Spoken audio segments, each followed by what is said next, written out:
Tita, formal ko pong hinihingi ang kamay ni Monica.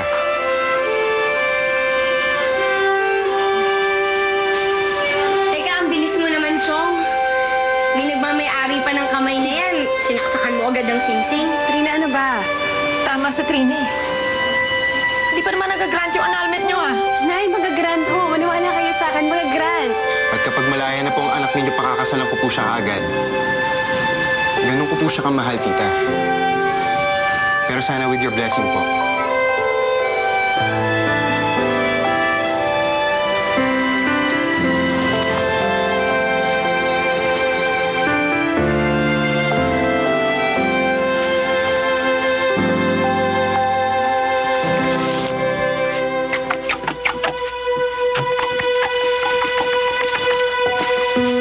Jordan.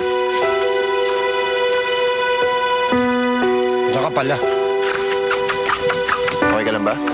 Eh, okay nga ako eh. Ba, siyempre, ba't ako hindi magiging okay?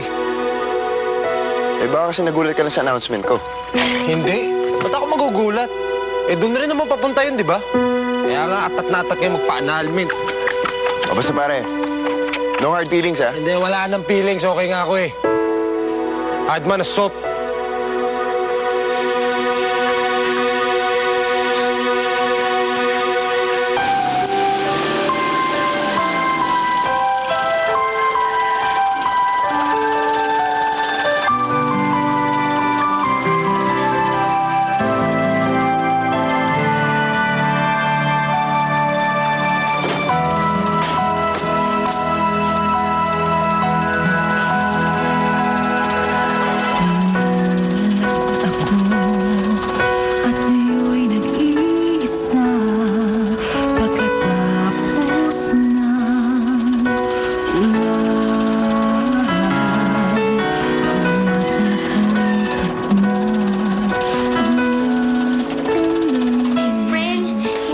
Paniwala, ikakasal ka na kay Lucas. Bakit naman? Imposible ba ako mahalin ng tao?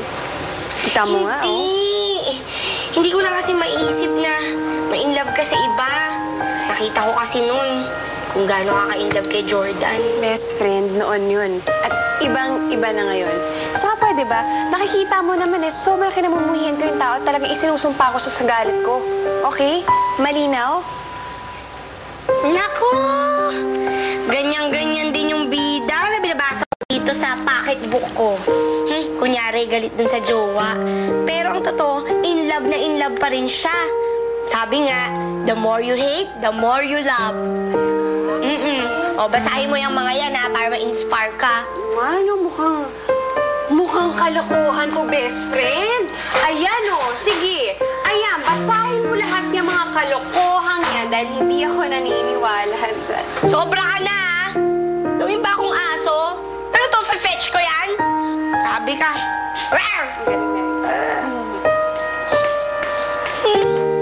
Hindi ka lang marunong magbasa.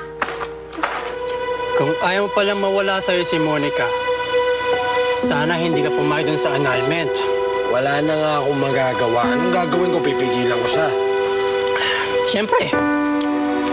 O kaya bugbugin man lang yung boyfriend niya. Pare, asawa mo si Monica. Dapat hindi ka pumayag na agawin siya ng iba. Ay, halos gulping ko na nga ang gagong yun. Halos gulping ko na siya, pero anong gagawin ko? Umuo siya sa proposal ng lalaking yun. Eh kung gugulpingin ko siya, akong kontrabida? Ako yung kamumuhin ng asawa ko. Kung ganun mo siya kamahal,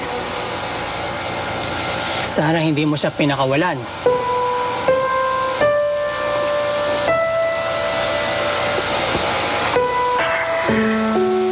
Wala na nga akong magagawa, Tol. Hindi na ako mahal ng asawa ko eh. Kaya ako pumayag sa annulment na yan. Kesyo naman tuluyan na akong kamuhian ng asawa ko. Sige na, martir na akong martir. Pero ganun ko kamahal ang asawa ko.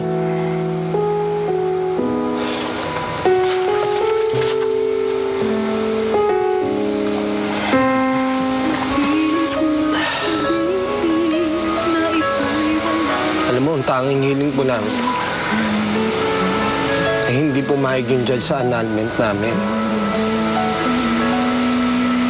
kung sa ganun, magiging akin pa rin ang asawa ko habang buhay. Sa kanya pa rin babalik sigaw ng damdamin, sa kanya pa rin.